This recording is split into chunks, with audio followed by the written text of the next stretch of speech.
Hi, everybody. It's Catherine Perry, the Big Vision Coach, and welcome to day 4 of the Go for the Gold Client Sign Up 5-Day Challenge. And what this is 5 days of focus on client attraction activities. And the reason we are doing this is because it's so easy to stay in the construction zone or to stay in the wishing or the visualizing zone, and to never really quite take that action. And a lot of times we don't know why we aren't taking action. And what we've identified so far, that there's usually 4 reasons, okay? The first is that you know you want to do something, but you don't quite know what to do. You don't know what resources are out there, what's available to you. You don't know what people are buying.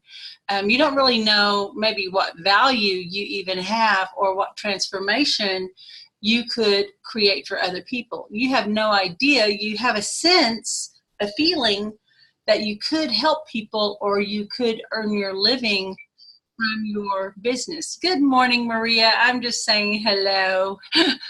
And we have that sense, but we aren't quite clear on what our options or choices are, right? We might have an idea of like, I attended that class one time, or I met that woman, or I got to have a session, or there was a time I was in the Facebook group, or I saw this webinar, but you aren't quite sure what you could do and what that would look like, right? That's just a lack of education, but you have a pretty good sense of, hey, I want to help people, and maybe this is how, and this is what the thing that if I did it every day, I'd be completely happy, right? So that's the first. And then the second is like, well, yeah, I know what to do, and I think what I'd like to do is maybe do webinars. I've been hearing about this webinar stuff. That sounds great. But then you might not know how to do the nuts and bolts of it. Right? There's some back end, there's some technical knowledge, there's some skill building you have to have in order to, one, have that, convince and convert platform. You have to be able to structure your webinar in a way that it takes people to the next logical action. Hi, Sue, there you are. I was seeing all this like going. And so then you go, well, I know how to do that. Things are good on there. I know what email is, but maybe there's some sophistication. Maybe there's some pieces that you need to get in place, but you know what you want to do. You have a pretty good sense of what it would look like, but you need some technical knowledge, right? And we talked about even in these first 2 levels, one, you don't know how you would do it, but you want to do something, that there's a way you want to live. Like when I was starting out, I just knew I had these golden moments with people, and I wanted to create more of those on purpose. And I wanted to be the way that I earned my living somehow to come from that. And that was about all I had, okay? Golden moments, more on purpose, and then there must be a way to make a living from it. That was my starting point. Okay, so that may be there, but that may actually be number 1. You might not even be as far as long as I was at that point. It took me a while to even get up to that, to where I could have that clarity of, yeah, this is it. So then we're missing maybe some technical or some skills. Third, you might know what you want. You might know how you want to do it. You might have been acquiring the skills. And then after doing all the stuff, you're not taking action. Excuse me, guys. Literally the first time I've spoken to anyone today. So pardon my morning voice. So the glitch, it's like being on mute, not be able to emote in a foreign language. Yes. Hi, Mary. And we have a Mary and Maria today. So we think more people are going to be coming on.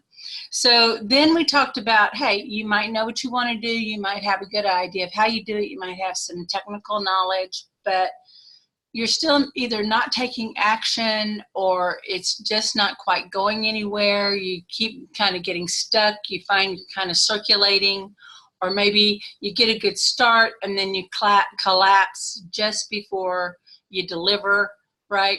Or you get a good result, you go through the whole thing, you have a success, and then you collapse. You know there's something happening there that's keeping you from creating the momentum that you need to really get to success. Not only to create momentum, right, to get to speed, which is what we're doing here in this 5 days, is to get you out of your head, like, yeah, let's move through, let's take some fast action. But then to learn from what you've done and then improve it. And so many people, they do something, they have a success, and then they want to go to the next thing. And it's really tempting to want to keep recreating. But what that does is, that is the thing that's going to slow you down. You're really not going to gain momentum until you've got that one workshop, that one offer, that one, whatever it is, program, whatever it is, that you go, okay, I've got that running. I'm clear on who I serve, how it would benefit them. I've got the pricing nailed down. I know how I want to talk about it, right? I've got that positioning on who I'm talking to and who I am in talking to them, right? What my inner position. And if you notice, we're actually doing a lot of secret inner positioning. We're moving you out of somebody that wants to, somebody that's resistant, somebody that wants it, but you can't quite get there. That push-pull. If you notice that we're actually secretly doing some inner positioning of moving you into being that healer, the teacher, the practitioner, that person who is the key to that other person's success. And I almost feel like the big sales presentation here, I could say this personally, and I could say this maybe for you, is to convince you that you have something of value and that you should be taking action. That's the big sales presentation, right? But I want to give you some models. I want to give you some ways of thinking about it, and that we can start distilling it from going from that creative mode, which is really fun, into distilling it into more realistic, practical things. And then once you have this system in place, then you'll understand what you need to measure and watch out for, and then you can go with an open mind and an open heart to someone and say, honestly, give it to me, both barrels. What's working? What's not working? Is it me? Is it the thing I created? Did I choose the wrong people? Let me know. And you'll be in so much integrity, you'll invite criticism. What would that be like? So many people, the number one fear that they have when they really start, like if I would take them through their coaching or practitioner training, it would be like, my biggest fear is someone might criticize me. And anyone who is successful will tell you that you aren't being a success until you get enough notice that people are jealous or feel threatened by you. And then once the criticisms start coming in, that's how you know you're making a big enough impact to matter. I mean, think about it. If someone's not important to you, are you going to risk even bothering thinking about criticizing them or saying anything to them, or go, hey, where are they in my world and how do we compare, right? No. I mean, you almost have to raise up your visibility to earn criticism. Isn't that an interesting way to think about it? But if you are in integrity and you have a heart to serve and you are committed to your own success and to the success of the people that you serve, then you are going to ask and seek out honest and fair advice. Okay, and then it always comes back to trusting your inner judgment. And that's another big piece that we've been doing, where we're creating that inner alignment so that you know what's right for you and what's not.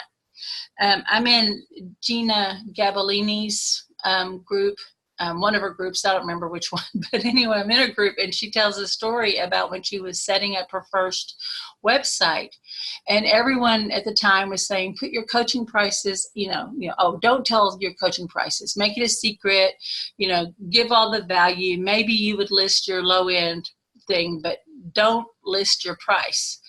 And because one, the idea would be that if people saw your price, they would decide beforehand that the answer was yes or no, and then they would just self-eliminate.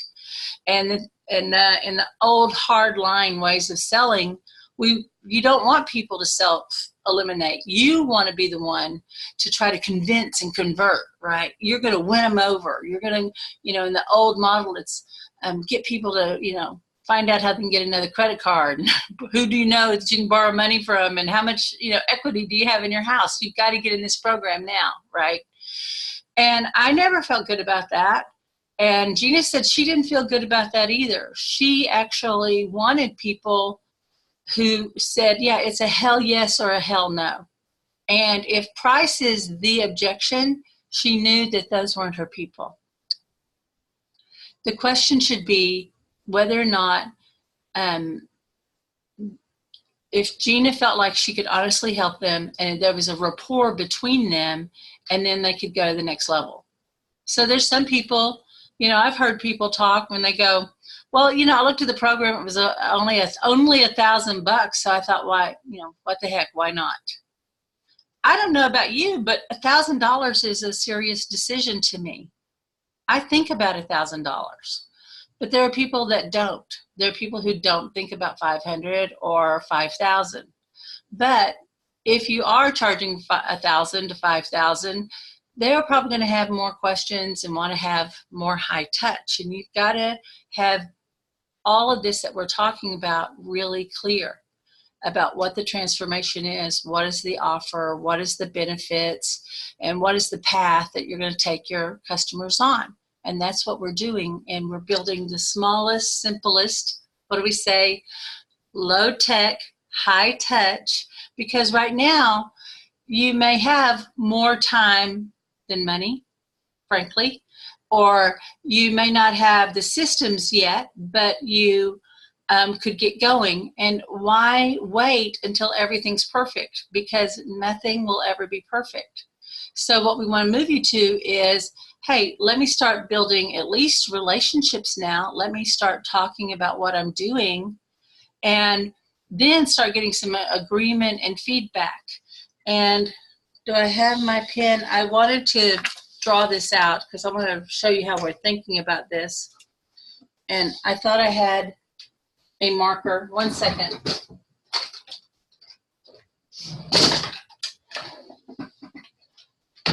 You tell I'm in my bedroom, right? But before I show you this, first let me do a little check-in with everybody. Is this making sense what I'm saying? I mean, this is where we've been going, and what I like to do is kind of check in with you first before I go to this next piece and start doing this big brain dump with you and taking you through these pieces. I want to check in with you and see where you are in the process. So Lauren is keeping an ear out, but she's just kind of checking in with the group to see if there's a question anyone has. So thank you, Lauren, because Lauren's actually working her job at the other end of the house. She works from home as a medical biller. And Lauren is like, hey, Mom, I'll help keep an eye out for you. So isn't that sweet? So I want to do a check-in. I'm going to start with you, sweet Sue. Hi. Good morning. Good morning. Hey, I finally got to see your presentation. I was so happy with what you did, and she good. did the webinar for me yesterday. And Sue, that actually kind of sparked an idea that we have, people who are one command practitioners like you, and I was wondering for you as someone who's been in the group, and then you have your journey, because I know you help people and work with people. For you to get to give that presentation, how did that benefit you? As far as your growth, what was that growth moment for you? It was really, really great because firstly, it helped me to share what I've learned, and I use TOC all the time, so that was really, really cool. It also made me know that I can do this in a way that works. Yeah. I can communicate with people in a way that works, and with a larger group of people, I think is really the big takeaway for me. I've always been fine one-on-one. If I can get hold of somebody and I can start a conversation with them, I'm good. But to sort of do it to a whole group of people that I don't know, that's always been terrifying to me. So, and I have to thank you so much, because the way I operate is, honestly, to me, I will move heaven and earth to help somebody. And so for me, it was like, well, you've got a really busy week, so I better darn well do something and pull it out, because otherwise I can't let you down. Whereas for myself, I can always sort of, push it aside, and next week, next month, next year, 5 years kind of thing. So that was really, I think, the big takeaway for me is, yes, I can do this to a group of people I don't know. And and it was cool. It was really, really cool. So thank you so much. I really appreciate it. Thank you. And one of the key pieces for you is commitment. Commitment pulls you through. You said, well, because I want to help, you like to help, but your commitment to helping pulls you through. So for you, in thinking about your business, I wonder, one, what commitments you're not making. And I wonder what new commitments you could make that would get you in front of people faster. So guys, I want you to model that. So, hey, we're noticing there's this thing. I wonder how I'm not, and I wonder how it could, right? And then when we don't know, like, we might think about it, but did you feel that, like, I wonder how I'm not? Boy, that hit her right in the gut, right? Because she has a high value on commitment.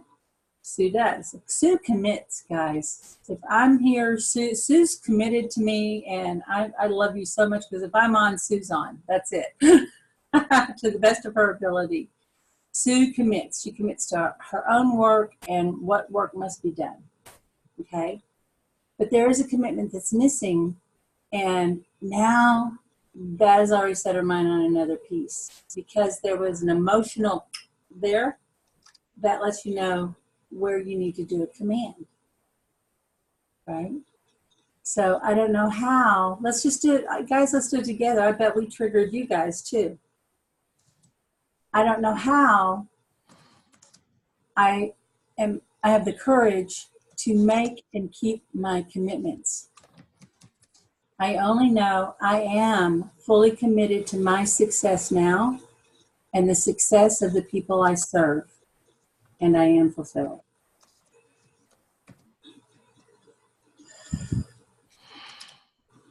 There we go. And then we're just going to expand, let it come back in, and then it'll start coming in. So this will be the thing that you may actually be processing and thinking around the next couple of weeks. Okay? Thank you so much. Thank you. And great job. Oh, and I want to be sure and say, upload your, if you don't mind, upload your presentation to the files from yesterday. Okay? Sure. Thank you. I'll do that. Awesome. So wait, now we did that. We said, what's the commitment thing? Here's my main question. Where are you in the process this week with maybe figuring out your offer, who your people are, what your core offer could be? I have, I've already done a whole bunch of work. I have stuff pretty much ready to go.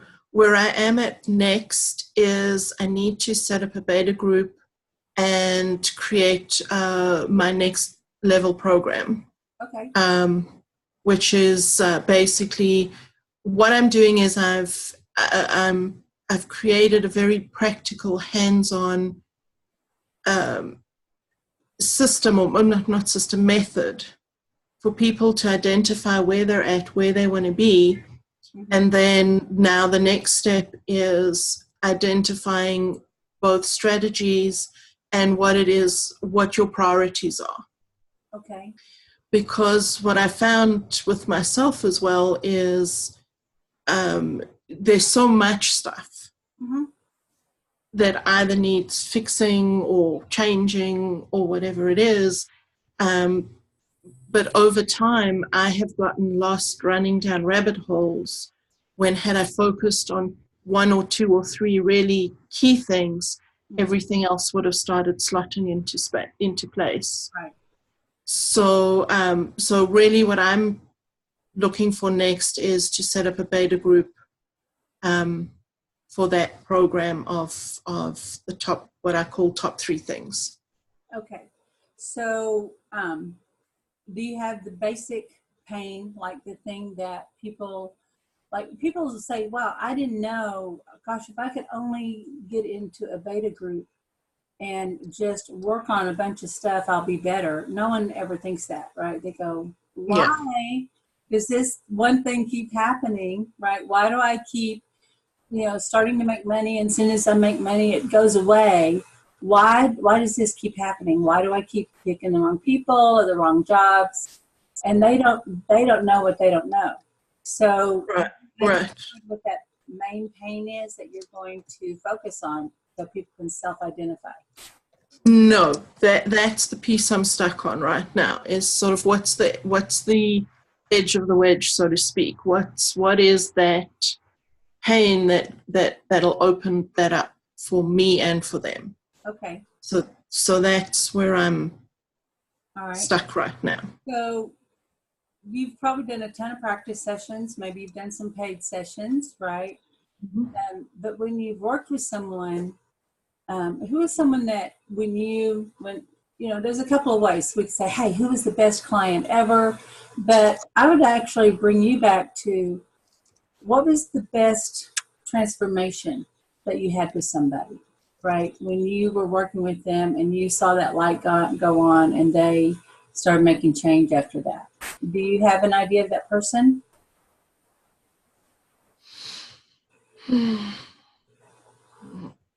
Yeah.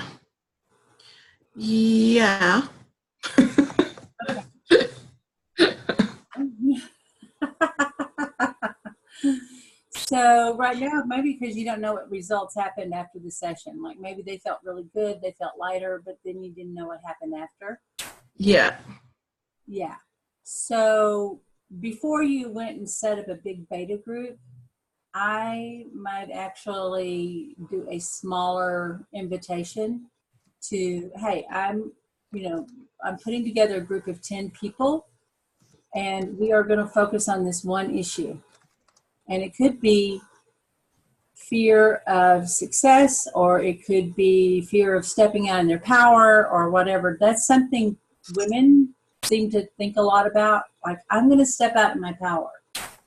I never thought about stepping out of my power. That was not everything I said, man, if I could only step out of my power. Mine was, if I could just stop blurting and running around and being so big and landing on everybody, maybe people would want to listen to me. So I have a little different issue, right?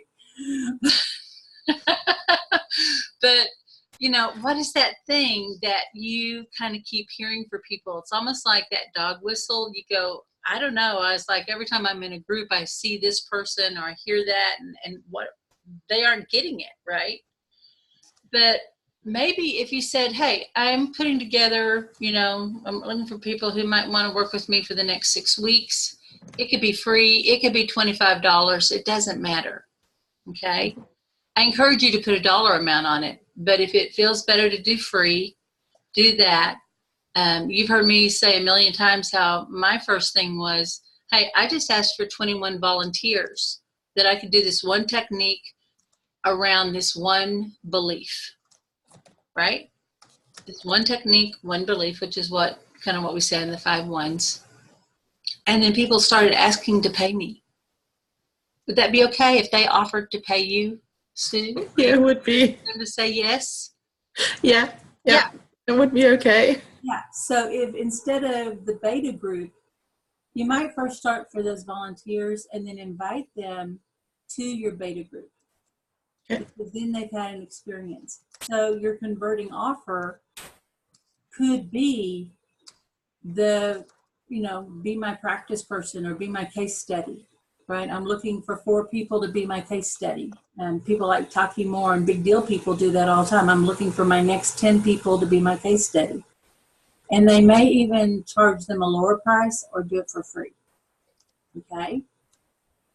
That I would encourage you to do it that way, so that then you go, hey, I'm putting together this group. Would you like to be in that group? Right. But you got to get some results. And I want to just invite you to bring it down to something more immediate and personal, because that's shine, right? Yeah.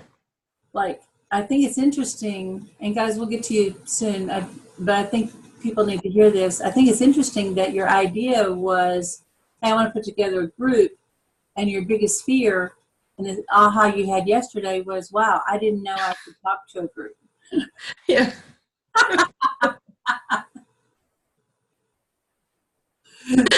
Uh-huh. Right? Yeah. Intuition knew, but you didn't have that personal experience. So we're trying to figure out how we can get that personal experience to support what our intuition's telling us, right? Okay, so what is going to be your next step?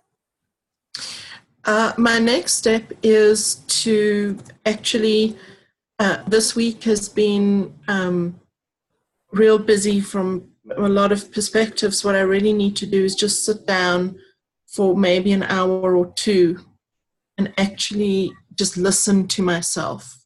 Yeah. I think that's also been a missing piece for me for quite some time now, because I've been doing a lot of learning and a lot of absorbing of information. And I needed to do that because I had missing pieces of knowledge that I needed to acquire, which I have, for the most part, now done. But now it's moving into that trusting my own gut. Yeah. And that is something that for me is one of my personal things to work on, is that it's always been that somebody else is the authority. So as soon as somebody else says something, then, oh no, I have to do what they say because, oh, they must know better than me. Right. Except they don't. Well, maybe they do, but not for me, they don't. Right. So I have to just, for me though, I need a process. It takes a little while because I just need to calm down. Because as you know, I process, as you do, everybody else's stuff, and it takes me a while to.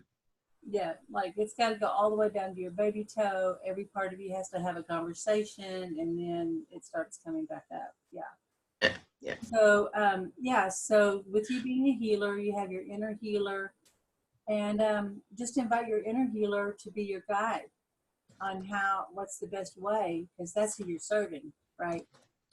That's who you're inviting people to meet. That inner healer, just like when I was working with the One Command, told me the exact path and gave me the intuition. Okay? Okay. All right. Thank you. Thank you. And thank you again for yesterday. Oh, you're welcome. Thank you so much. All right. Let's see. I think, there we go. Hey, Mary Wilson, I'm going to call on you. How are you doing?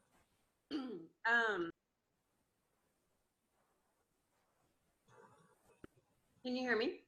Just barely. I need you to get either closer to there you go. Now I see you. Hi.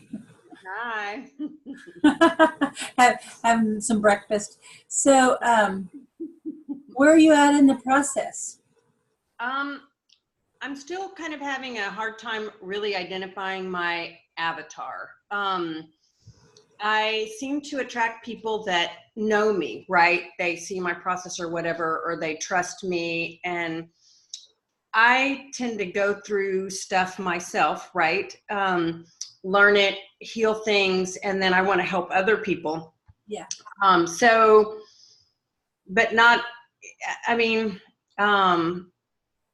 so the people that work for me, work with me, have really oftentimes profound experiences that they can't verbalize. And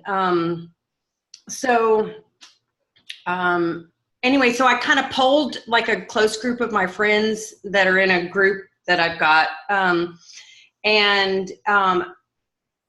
Man, the response was all over the board of like, what do you think I do? Or what's easy for me? Everybody said something about you raise the vibration of the room you walk into, you know, but it was a little, I couldn't chunk it down, you know?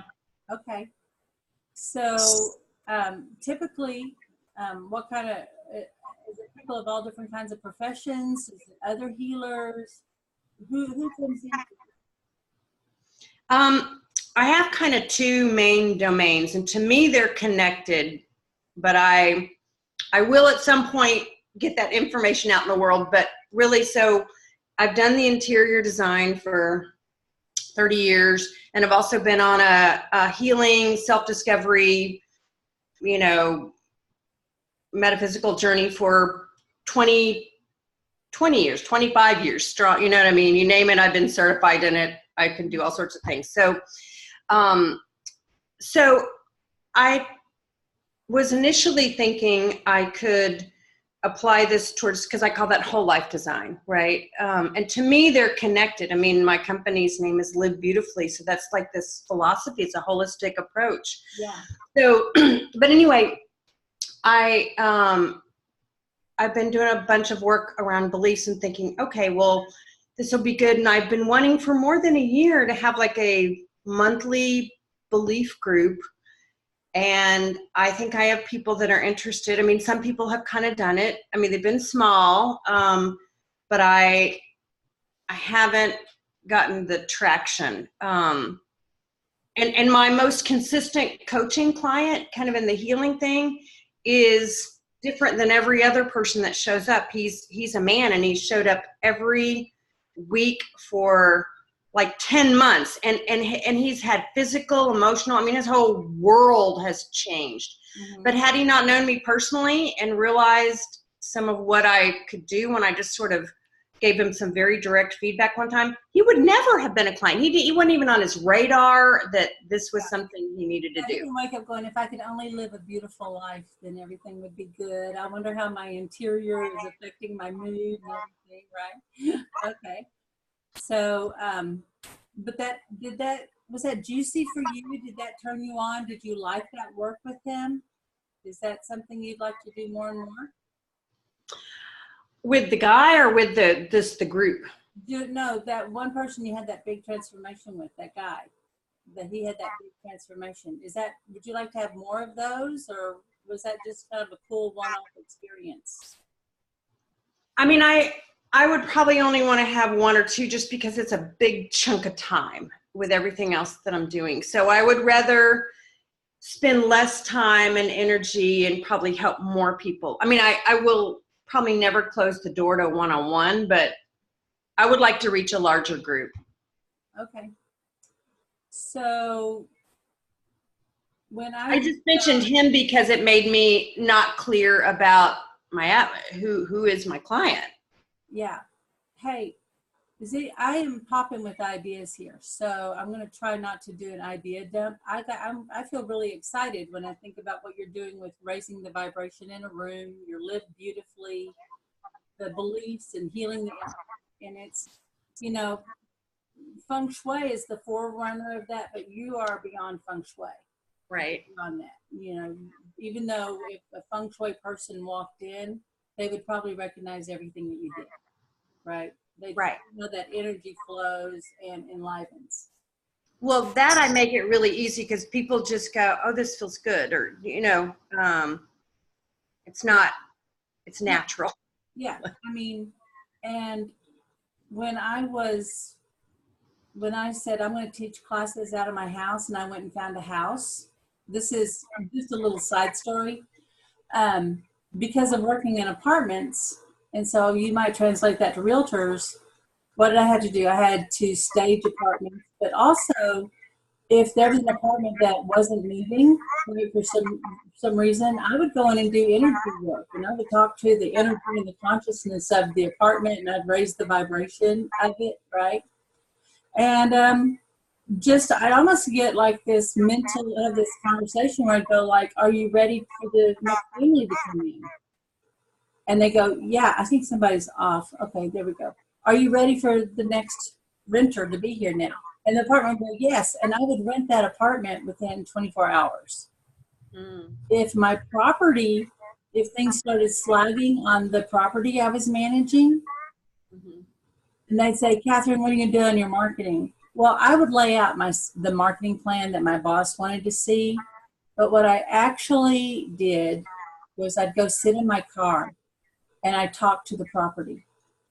And I'd say, "What's going on?" Like I might imagine there's the trolls there, or whatever, but I'm, what's going on? Is there something happening with the residents? Is it the staff? Is it me? What are we missing here? And I got into this internal conversation, and it would let me know. And the first thing I did was I started loving the property and blessing it, right? And then guess what started happening? Then I started realizing, hey, there's a little discontent. There's a disconnect between my maintenance staff and my leasing staff. Oh, there's a disconnect between us and our residents. They're only getting all these messages that say no, no, no, and pay your rent, right? So they're not getting any appreciation or invitation. So just working with that energy and moving that higher vibration, that's how I started getting changes. And then it never occurred to me that that's something I could teach people to do until I started talking about it. And people said, tell me that part again. How did you do that? Right? If someone were a coach and they were going to start working from home, they need to have their home beautiful and operating at a high vibrational level. If someone's a small business owner, they need to have their office set up in a flow, and it needs to enliven the people that work there. Right? And you have the skills on not only organization, like, hey, here's where we get started. Get rid of the stuff you don't like, right? We have this philosophy that you have. So what's coming up for me when you're talking, I get really excited thinking about people who are professionals who work from home, who want to, one, raise their vibration, get it staged for success. Asara did this when her school was outside, when she taught. She had her state license vocational school. She had one of those like 3-story houses. She lived on the top floor. The second floor was the main floor with the, where the teaching was. And then she had training rooms down in the basement, right? So she had these 3 levels. And she brought in a person, and it was all the way from what color should the walls be, which room should do what. And then they walked around and blessed every room. And that prepared her for success. Right? A lot of people never think about that. She did that with her Whidbey Island retreat. I did that when I rented my first little house, and I had a conversation with the house and said, this is what I'm going to be doing. Is that all right? And it's like, yeah, bring the people. And it was really just kind of an average house. It was a rent house that was like an 80% remodel, right? But it was cute and kind of like very comfortable. But it was not high-end looking at all. But it was clean, smelled good, and people were comfortable there. But every person that walked in said, man, it just feels good being here. And that's because I co-created my success with my space. And I want to drop that idea in for you, is co-creating your business success with your business environment. And guess what's going to happen? You're going to be meeting their fears, their doubts, their anxiety, their resistance. And the environment is the key piece and if we look at that NLP model, are you an NLP person by any chance, or know about structures of belief? Right. So at the base is environment, right? At the very start is your environment, the next is behaviors. I'm sorry. Environment, behaviors, belief, capability, identity, and then spirit. Remember that? And that is that first place that people are messing up. And it's that one thing where they go, oh, I don't have a place to work out of. I don't have my system set up. Just think about that in those terms. And who would really value having an environment that would support their success?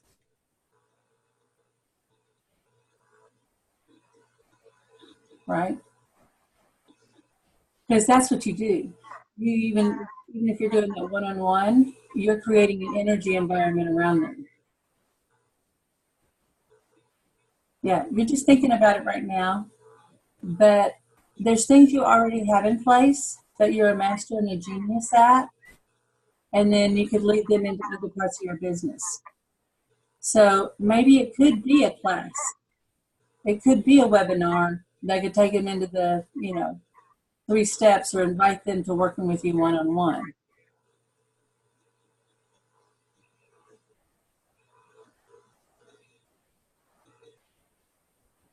What you do may also translate okay for Facebook, but you may do better on Pinterest or Instagram because of pictures and sharing your beautiful ideas and philosophy.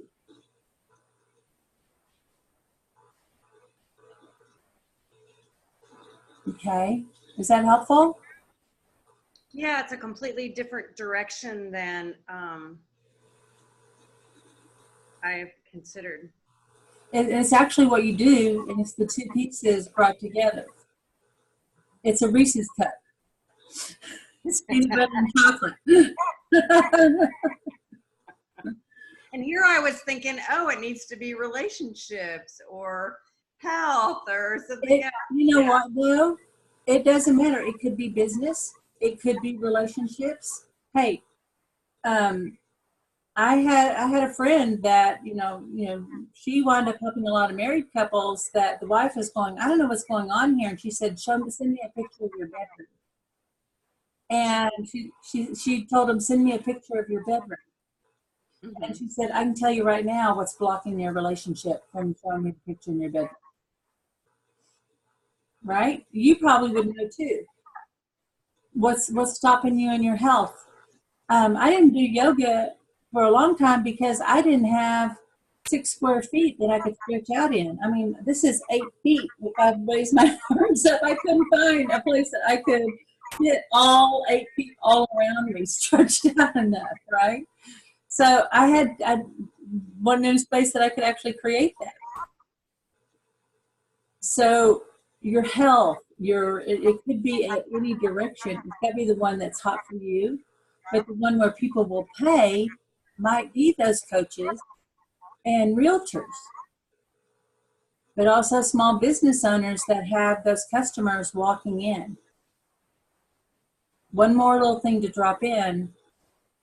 When I was in apartments, I had a property that when people walked in, they started screaming at me from the minute they hit the door, right? And it was like my office was at the end of a long hallway and my desk was at the end of it. So it's almost like they could just start walking, and the matter they got, and they get charged up. There she is, I'm going to go after her. And so I did look at feng shui. I did things like I put my fish on the desk, and I changed the colors, and I changed the position of my desk. And when people walked in, they would go, so the front office was sales. So it had a bright, cheery feeling, welcoming. They needed to come in. I actually had my office painted a shade of purple, and they would walk in and go, wow, this is great. So what's going on? So I need to talk to you about my problem. Well, great, let's sit down. And then we negotiated.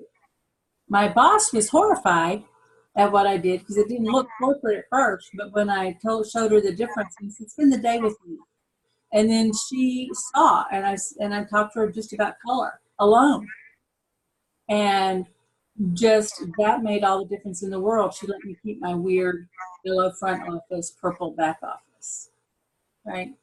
But that stuff absolutely makes a difference. So would a dentist want people to come into a calming environment with, you know, whoever, right? So there are people who they are willing to pay.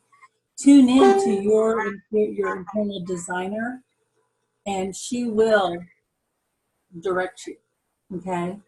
But just think in terms of who wants their environment to support their success, and then leap off from there, okay? Okay, thank you. Is this helpful? Yeah. Good. Yeah.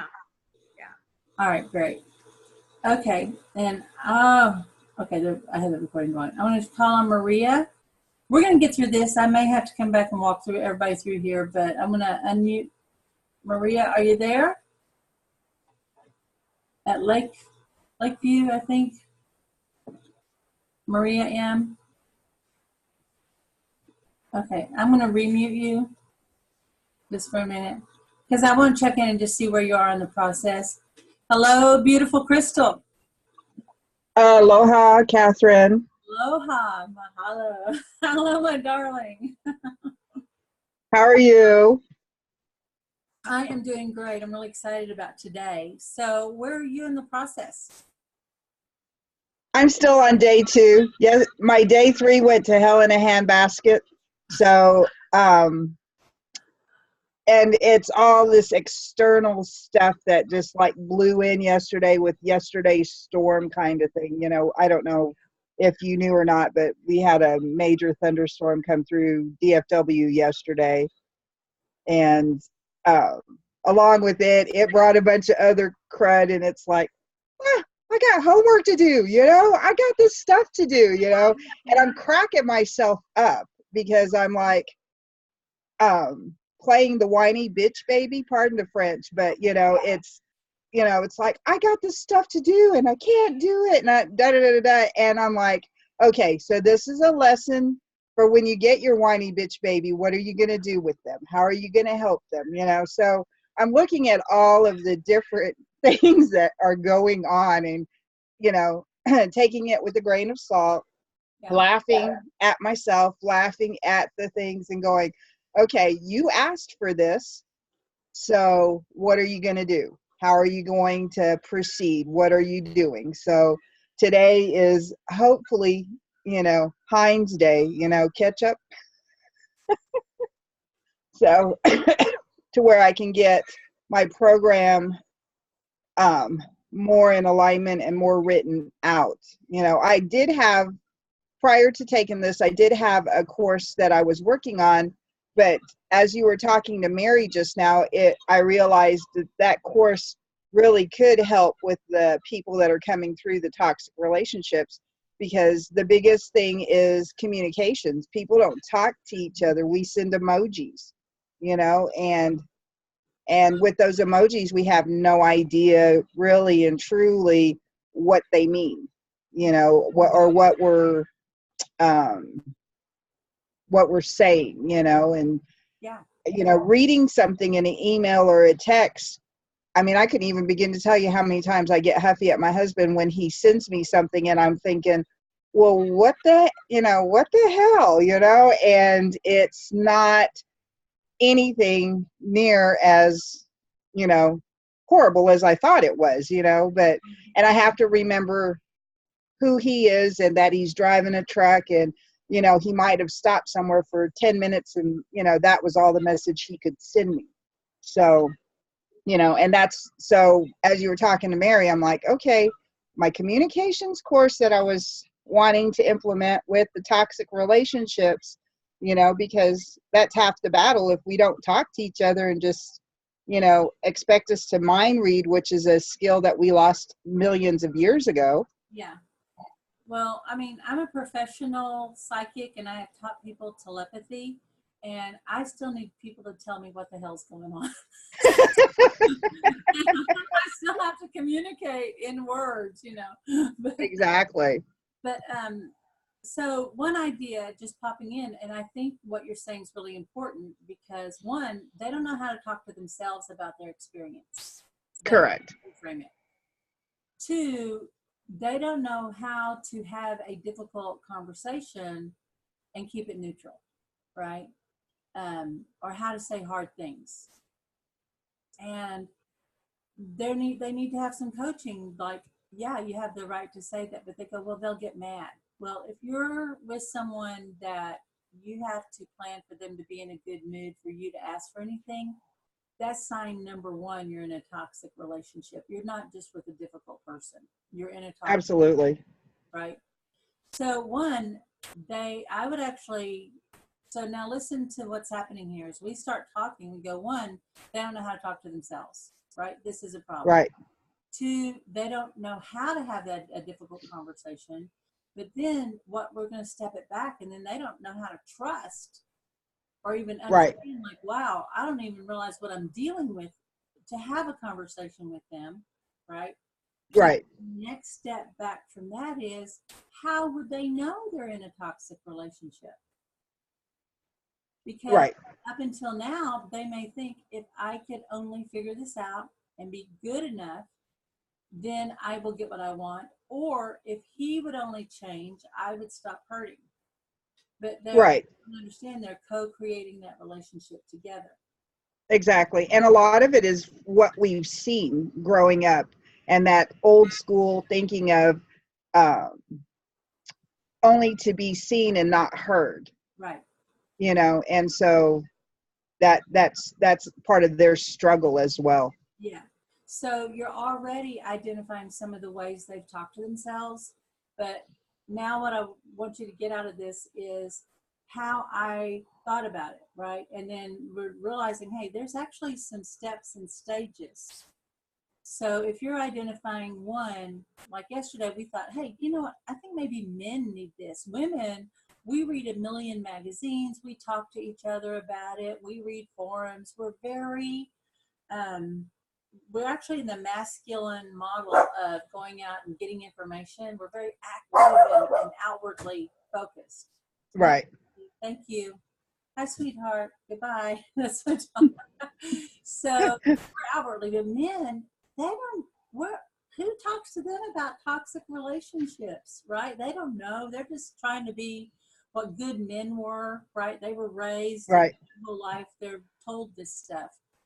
So yesterday we kind of said, men are kind of a big underserved market, and guess what? Men can afford it, and they are more likely to take action on one-on-one coaching. They're less likely to be in a they're vulnerable with other men, even though that would be a big step in their healing. But they're more likely to invest one-on-one. Right. Think back, if a man doesn't, those same steps, where are they now? What is it that they don't know about this situation? What,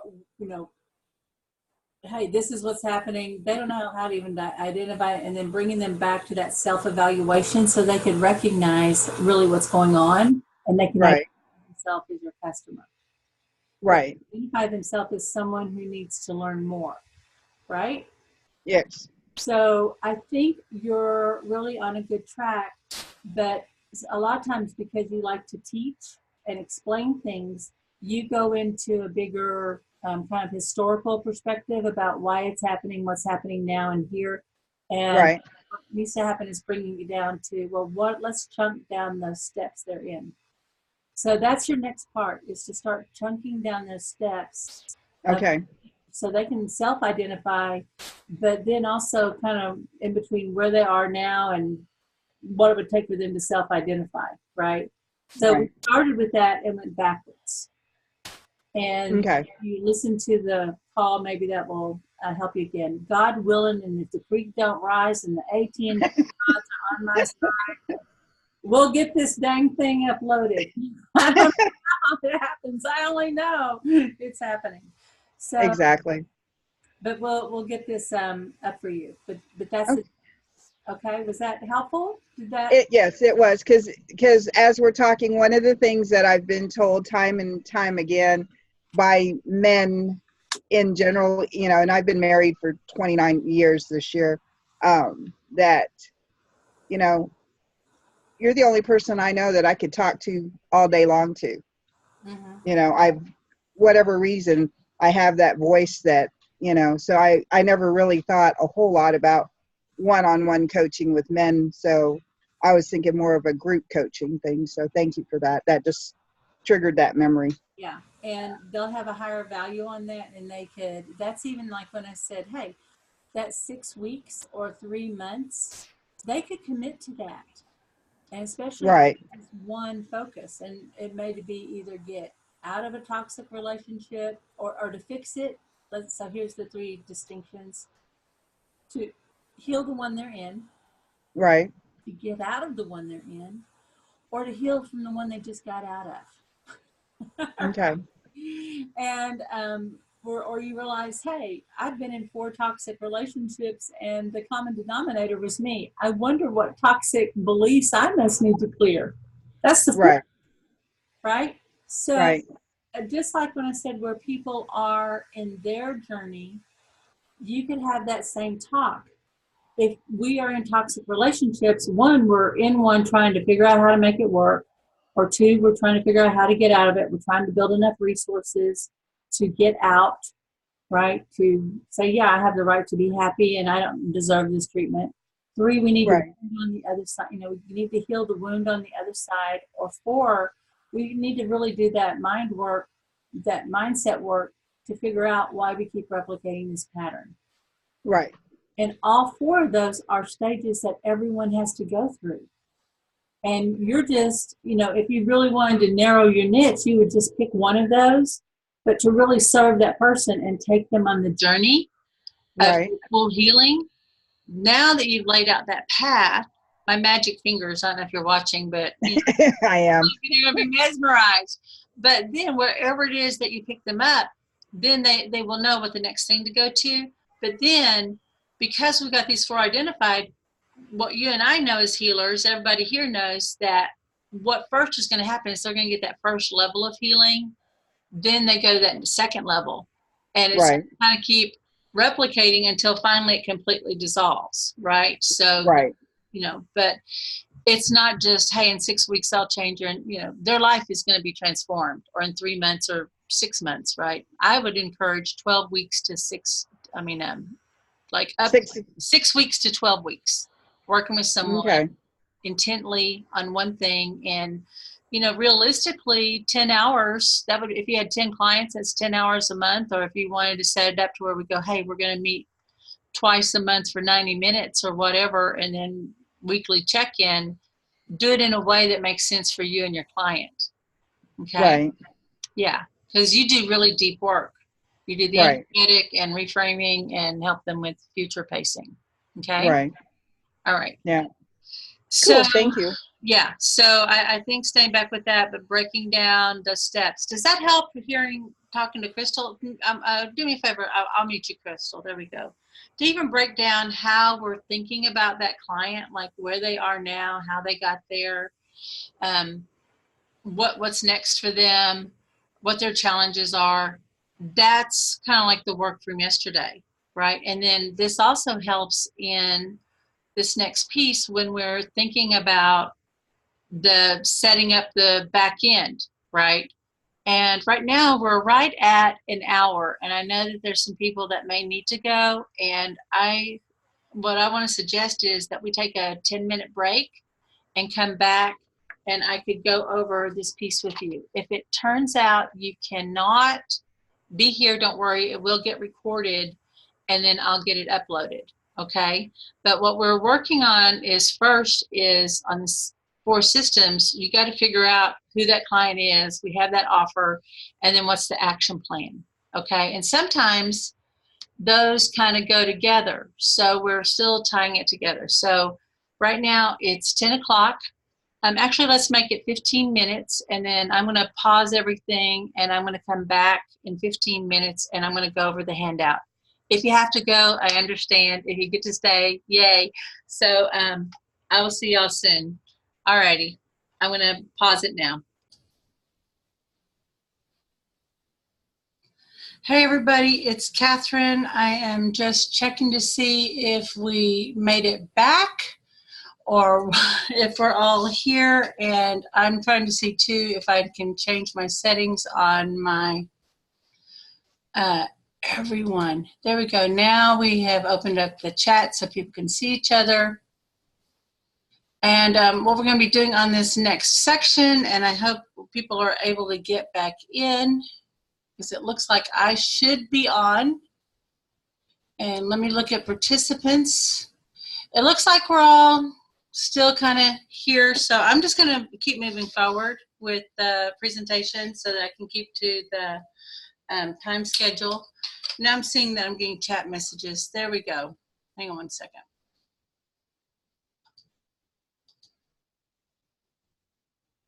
Okay, Crystal says still here. Good, perfect, welcome back. I'm here, great. Now I have it set to where everyone can talk to everybody, so that might show up better. Okay. Excuse me. You ever get that little piece of fuzz in your lipstick, girls, and you don't know what's happening, and you look like, you know, like that old Marilyn Monroe, like, I'm gonna So just a second, let me get up to my window. There we go. This might be better. Okay, so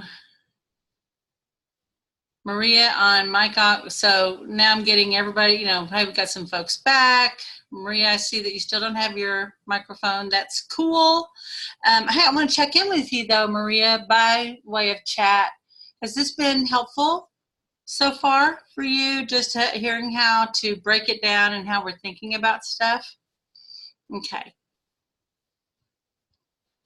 Oh, and you have a great question, and we're going to be talking about this. Yes, good. And so part of what we're going to be talking about later today is more of the tech piece, like what do I use, you know, what's a good starting thing, that type of thing. It's just so easy to get overloaded with trying to think about all those systems and all that stuff to go get if you don't know why you're getting it and what order it should be in. Okay, so I'll walk you through some of my and Annette is on Facebook and cannot get Zoom to work for her. I'm going to send her a direct invitation, and let me see if that will work for her. Pause, share, manage participants. I think there's a way to invite people, and I did use the invite link. I'm going to invite again. So I'm going to copy the URL. Excuse me, guys, while I jump over to the other page just for a second here. And I feel like it's always this moment where you feel like the wizard. I'm sorry, could Maria, I'm going to ask you to, I'm going to invite you to be my private secretary for just a second. Would you send this link, anybody, if y'all could post that link that I just put in the chat bar onto the Facebook page? I'm worried that if I start crossing back and forth, somewhere I'm going to lose it because we are still having bandwidth issues here. So if I could get a little help, that's supposed to be the link that works. If you can't get into Zoom, usually you need to launch here, and then I have where people can host with each other. So let me reply to Lauren. Drop down box. Are you showing everyone on the drop down box? Done. Thank you. All right. Thank you so much. I appreciate the help on that. Okay. And Lauren is just my kind of back end, since she's just kind of monitoring the chat for me. And Lauren doesn't do any of the admin stuff for me. Right now I'm pretty much doing my own stuff, but occasionally if I need someone, I go to Fiverr, and then I have this, I call her a girl. I think she's 35. But this 35-year-old girl who is, in the Philippines, and I met her through, I think, elance.com, which is now another service, Upwork or something. But I can say, hey, I scanned all my business cards, right? And I said, could you turn this into a database for me? I need to do some research. Could you create a list of 100 businesses within 100 miles of Dallas that have these parameters? Could you put that list together for me? Do you know how to upload email? Yes. Could you, or could do me a favor, watch the AWeber tutorials. This is what I want, and can I send you the sheet and you upload my emails? Yeah. But if you hired a virtual assistant, you can get someone, and because we had Tiffany, and now she's virtual for hire. But you can get someone that this is what they do all the time. But before you hire the virtual assistant, guess what? You need to have a clear path of what you want them to do. On the training time, so that is usually beneficial to them too. So that's negotiated. It's like, hey, it's about an hour to learn this, but once you can do it for me, you can do it for other people. So will that work for you to just go ahead and take some time and look at the video, or what do you need to make that work? And they'll say, could you go ahead and, I charge $15 an hour for training time. Okay, well, I have sat and trained people and taken away my day, right? And my time's way more valuable than that $15 an hour person. So yeah, I'll go ahead and send me an invoice for 2 hours. That's how long it says on there. And then we'll go back from there. But you got to have really clear parameters. A book I can recommend right now that does a great job about how to think about that is The 4-Hour Workweek by Tim Ferriss. And in The 4-Hour Workweek, he builds everything around how can he have a virtual assistant do it. And Tim is a systems guy, and he breaks down exactly how he thinks about that, how he trains them, how he makes the agreements, okay, and what jobs he starts throwing over to them. So the 4-Hour Workweek, I think you can even get it by ebook now, and there's probably free downloads available. 4-Hour Workweek, Tim Ferriss.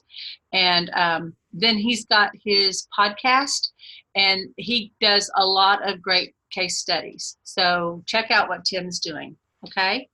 So like the first thing for me in my business, the next person I'm hiring is the person that can do the grunt work for me, where I say, okay, I've written the emails, here's the subject line, here's the group I want it to go out to, here's the time.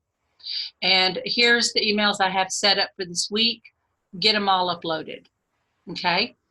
That's going to be the next person because that probably takes up the most chunk of my time.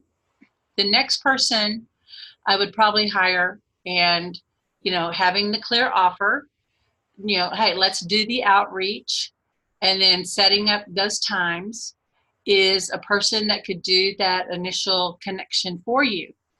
And in our business, Lauren, like I said, is in medical billing, and she has a partner that she works with while they're building their own medical billing service. And if y'all happen to know of anybody, a doctor or a chiropractor you have a good relationship with, a clinic you go to all the time, and think they might be a good referral for someone who wants to have a high touch service and bring in more revenue more quickly, think of us. That's Lauren, CMB Billing. So we've got that going. But what they did was, we had this cold list that we need to find out if there's people actively looking for, if they're actively accepting bids at this time for medical billing services, or if they are looking for medical billing services. So Lauren wrote a little script. She found someone on Fiverr, and he was able to go through 100 names. And I think it was in a day, I think he dialed 100 names in a day. And we had the name of the person we wanted, the position, the contact, and what the script was. and then what action we wanted them to take as a result of the call. So Lauren had a little brief conversation. She had that outlined, and he went through and he burned through a list that over half of it was cold, right? He got a lot of fast no's. And then if there was some, we usually do that in September, he wrote that down. And if it was, actually, yes. And we wound up getting some warm leads off of that. And that saved a lot of time. I don't know if you heard me tell the story about Mike Crow earlier this week, and how he started out was going around with his chocolate, his bowl of chocolates, and here's the flyers. And by the way, do you want to do some training? Do people do training or whatever?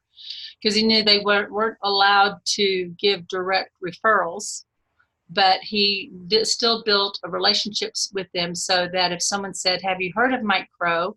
Or they saw in their kind of associations and Facebook that there was this home inspector in the Facebook world with them, or Mike was at their meeting, this was a warm connection, right?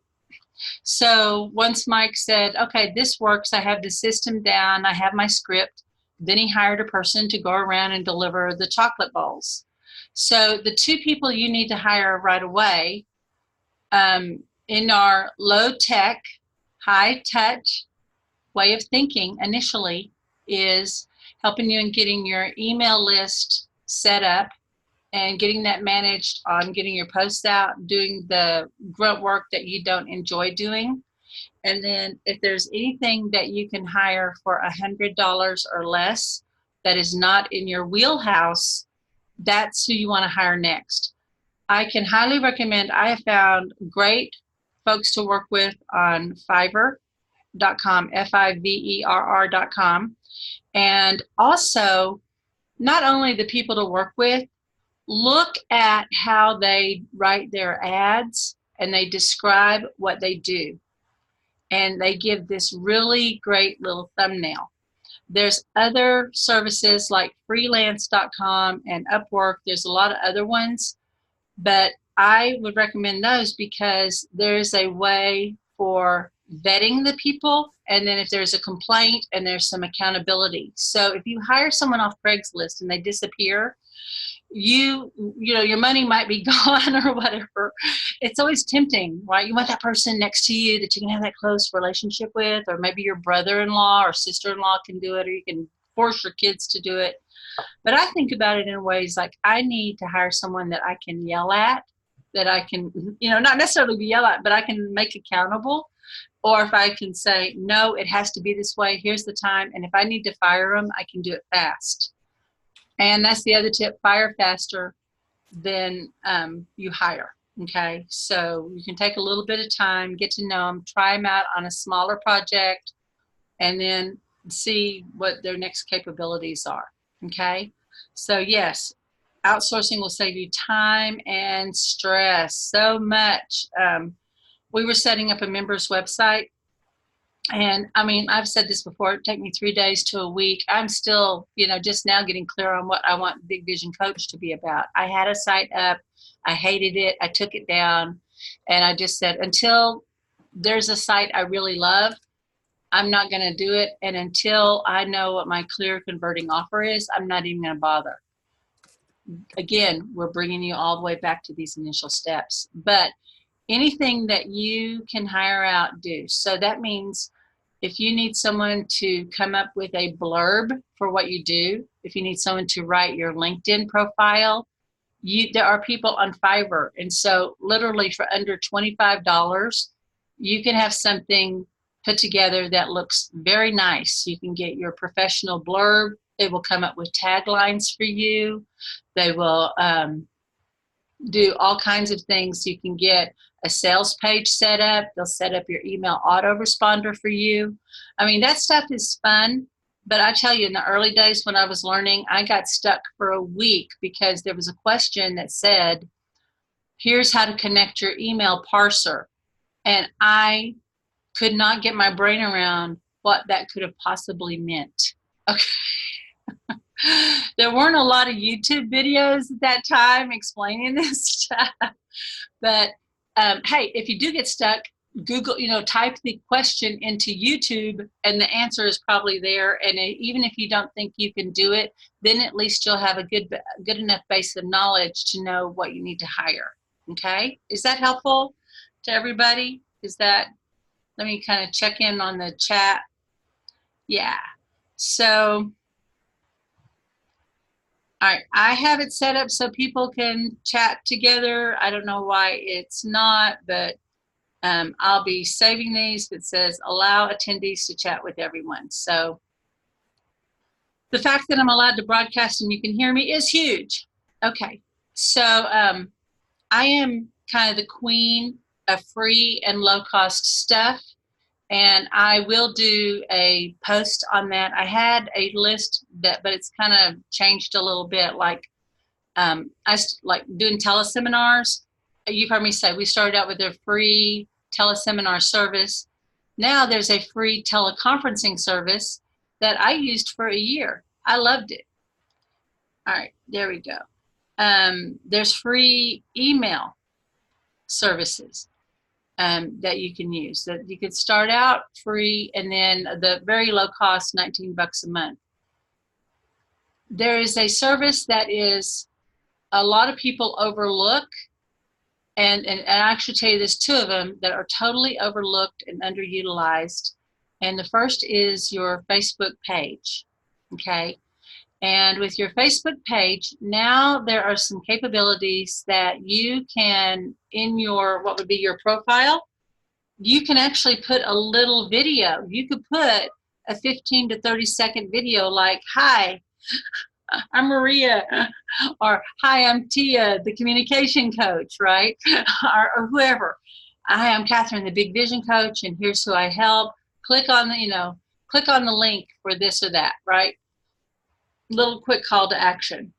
Your box where the banner goes, the picture, well, that needs to be a clear call to action, but now there's a free service that allows you to create a little video in that towards commercial that leads people to clicking on the box that's right there, that call to action box that will either take them to your group page, which is what the One Command Challenge does right now, take them to your off-site landing page to book an appointment with you one-on-one, or send a chat message or whatever. It will take them wherever you want to go, right? And so there's another service, and I'll tell you about it, and I don't earn anything from it, but with it, it allows you to create a whole website and on Facebook, and then you can link it together, and it's called 22 Social. 22 Social. It's a Facebook app. It's $22 a month, but if you did nothing more than look at their training videos on how they mastered Facebook, you get so many ideas, and you can kind of see how people are setting up their groups and their pages, and just see what their process is like. But Andrew, and I forgot what his partner's name are, they do such a great job, and their tools are so simple. Facebook, Google Hangout, Google Docs. Facebook, Google Hangout, Google Docs, and then on the slide share. But everything they do are on those four. They built a whole business on that. And then they started doing some Facebook ads. But initially, they started out by going around to the different coaching groups and everything. Only what they're paying for is advertising. But they got a really clear offer, and their model is to invite people. Like when they launched, I think they said, here's a training day on how to use us, right? And then get that $97 training day that you get to keep forever, and then you're in their world, and then you get all this amazing training. Fantastic. So Facebook. The other one that is totally underutilized is your LinkedIn page. And LinkedIn gives you the ability to really turn that profile into a sales page for your business, that you can have your header, you can, who do you work with, what is the transformation, and what does it look for you to work together, and how do they contact you, right? what is that first step in getting together? So you can do a Google search on examples. You can type in examples of great LinkedIn pages, examples of great Facebook pages to get some ideas, okay? But here's the thing with research. I want you to use the timer on your phone to do research, because who has ever gotten lost in research and next thing you know, your whole day is burned up, right? So what you want to do is say, okay, I'm going to take a look at this, but I'm going to dedicate 30 minutes today to look at that, and then put it on your calendar for time to look at Facebook pages, right? 30 minutes to, you know, tool around and look at some good Google pages. Or like in Mary's case, I thought, you know, with what you do, maybe some beautiful pictures, maybe you'd be a better Instagram person. Maybe your people are on Instagram or Pinterest. So, hey, if I want to look at Instagram and maybe what it would take, okay, I'll dedicate an hour and make it like an appointment and put the timer on your phone. And then when your hour is up, you get back to your real work. Does that make sense? Who thinks they could do that? Give me a thumbs up or yeah, or that makes sense. Okay. All right. It's Tutu Social, and it's all one word, Tutu Social. Where was the piece coast on the client journey piece? We did earlier. I haven't talked about that yet. I just now got the video up from yesterday. So we'll talk more about that. We're actually going to be talking more about the client journey now. Okay? All right. So Tutu Social. So there's some tips, and then I am going to lay out some of the more basic pieces. Maria, we've got some great questions, so I'm going to go ahead and answer these. So how do you get out of the push-pull to land a sale? So that's getting out of your own way. The fastest way that I know is to take your attention off of you and put your attention on the people that you can help, and then to take action, okay? Just to take action. So like right now, Crystal has an idea. And Crystal, I hope you don't mind me talking about you. But I want to say, for example, Crystal has this idea about people who are in toxic relationships who need to get out. Now we've kind of had this distinction about, hey, there's these 4 levels, right? We've kind of figured out there's 4 levels of pain that they're at. Maybe they're in one and they're trying to fix it. Remember, they realize they're in one and there's no fixing it, and I got to get out. I've gotten out. Now I got to get healed so I can restore my life. And then 4, I realize I'm the common denominator in all my relationships. Let me do some personal work for this next 6 months to a year to get my own personal healing back. And especially if you think about it, people who are going through alcohol and drug rehab, and there are people who are in high level performing jobs, when they have come out of rehab or out of a big major life change, they're advised that you don't want to be in a personal relationship for about a year because you don't have enough emotional bandwidth to share with someone else. So there's this natural time in a person's life that this is happening, right? So if I were Crystal and I had this idea to do this, there's 2 kind of people that I would be contacting. And this is going to help you with thinking about how to get out of push-pull and moving into action. And it kind of dovetails with what we're doing today. If I were Crystal, there's a couple of things that I would do. One, I would, do that timer on my phone, and I would do an internet search for 15 minutes to no more than 30 minutes on how to heal from a toxic relationship, right? Kind of the ways that people think about it. How do I know I'm in a toxic relationship? Those are keyword searches is what I'm talking about. If you typed into Google. How to transform your toxic relationship. How to get out of the toxic relationship. How to heal from the toxic relationship. How to self-analyze. right? Those different things. So I would be doing that little search, okay? So once I found out who was doing it, I really liked the process of checking in with people and saying, I love the work that you're doing. I see what's up. And I've been thinking about this area. I don't really want to be in direct contact, really direct conflict with you or anything. I just love what you're up to.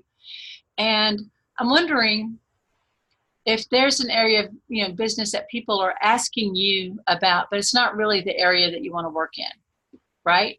So if there's someone they go, really the people I love to work with are executive women. And if you said, well, would you be interested in working with men who are healing, like they've come back from being overseas and now they're on their personal healing, but the big one that's hit them is, they're coming out of toxic relationships because of the military. They're coming out of toxic relationships with the woman that was supposed to love them. And they're realizing that they need to really work on this part of their life. Is that anyone you work with? No. Oh, well, I'd like to bounce. Do you have some time? I'd love to bounce an idea off of you and get your feedback on it. What would be your advice? Okay.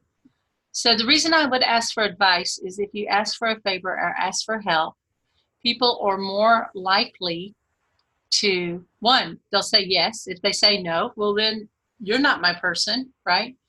And they can't go through the phone and shoot you for asking, right? But then if they're not the right person and they go, right, actually, based on what you're telling me, I think you might want to talk to so-and-so. Do you know this person? Do you know that?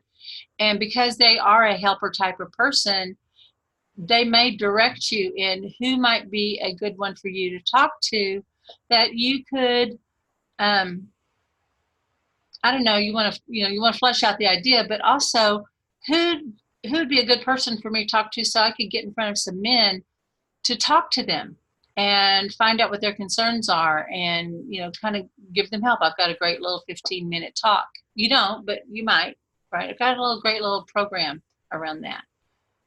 Oh, well, I know so-and-so. I have a friend over at this center or that center. You might check with her. That's a referral, right? Asking for that advice. I appreciate it so much. If I make the contact, I'll be sure and let you know. And if I have a question in the future, can I contact you? Yes, of course. Well, thank you. I'm going to be getting on your mailing list. I love what you're up to. Would it be all right if I added you to my mail list? Yes. Great. What have you just done? You've brought someone who's actually a little further ahead of you, and you've made them a peer. They're ahead of you. And now you've become a peer to them. And now they're not this far ahead of you, they're this far ahead of you, right? And so you might have ways to bring value to them. If I were Crystal and I had this idea, I also get on reddit.com and I would go over to the Ask Men section. If you don't know what reddit.com is, it's the biggest chat. It's the biggest website in the world, very engaged people, millions of users. And in fact, a lot of the content you're starting to see through things like BuzzFeed and YouTube and articles appearing are coming from posts on reddit.com. And this is not advertising, but what I would do if I were Crystal and I wanted to have conversations about that, I would say, I'm a relationship communication coach or whatever, and I'm starting to have men come into my practice that are in toxic relationships. And I would ask two questions. One, when did you realize you were in a toxic relationship? Two, how did you get out? And then what did you do in your healing journey, right? What was your story like? Then as people answer, and that is such a hot topic because men are totally underserved, they're going to be getting that. And then you're not selling. This is actually your research part. But in your profile, you get to state who you are, and you can put a link to, this is what I do. Let's talk about how I could help you. And you could have someone just a link in that that invites people to have a one-on-one conversation with you. I don't know if that would make a difference for you to suddenly have 20 people that were really interested in their personal growth. Who thinks that would be beneficial, right? And that's kind of passive, but it's being assertive. Well, you could take that same approach and take it to a group. So if I were Maria and I had this energy thing, I might go to a group of join a group of realtors on LinkedIn, someone who they're high performing people. Their appearance is very important, but you know, who really drives this energetic healing business? I'm sorry, I'm just going to say it. It's the middle-aged white ladies, guys. That's who's driving this. Are there spiritual people of every race? And yes, but guess who's driving all of this? It's going to be us. And where are they hanging out? And they love spending money on that, right? They love investing in that. So you might think of business, business women entrepreneurs or there. So I might come on and say, I'm a consultant. I do this. How important to you, how important is your environment to you, your work environment, right? And how would you like to have it improved, right? And what stops you, or what stops you from having an ideal environment, right? I would go on and say, hey, I have this question because people are coming to me and I just want to get some of your feedback. And again, because it's on LinkedIn and you have a call to action, or if you've gone on to Reddit, or if you've gone to any other group, a Facebook group, it would be all right to have that because you're not selling, you're actually doing your research, but then give to the group, serve the group. Does that make sense? Okay. So that's the philosophy. Here's the way to think about it. You're putting yourself out there. You can get advice from people who are in the field. They are already leading groups. They're already have successful companies. But I always look for the people who are serving my people that we're not in direct contact with, direct competition with. But we both kind of serve the same kind of people. So that's why I could go to bookstores and metaphysical shops and go to talk to massage therapists and chiropractors and realtors, and where I could even go to the multi-level marketing leaders. They already are actively marketing and they have people that they want to serve, and it would be beneficial to bring someone like me in to help with some mindset and have some practical mindset, practical spirituality practices, right? So that they can stay motivated and get out of that push-pull. Does that make sense? So I think about who I naturally like to run with and who's kind of already in my world, but I think more in terms of leaders. Okay, so I want you to have that aspect that you are a leader and that you want to get in relationships. Okay, so let's kind of go over the handout a little bit. And I'm going to get a sip of water. Actually, got a grown-up lady glass of water here. All right. So, hey, congratulations. Let's assume you have figured out your ideal client, but we might call it your working avatar right now, okay? Even though you don't have it absolutely nailed down. I got a question coming in. Like, oh, you're quite the lady. Well, I love you too. Okay, Oprah watchers, which is predominantly white ladies, like you said. Okay, great. All right. So if you don't have it perfectly nailed down, but you have more of the sense of who they are, like I would not do well if I said, I'm going to go after the women who are between the ages of 45 and 50, who are working as a realtor and do that, that type of thing. And they live in Atlanta, Georgia, and they earn X amount of dollars per year. That's a normal demographic, but what I'm more interested in is psychographics, more of what the personality is, what their drive is, and where those type of people, who they tend to be.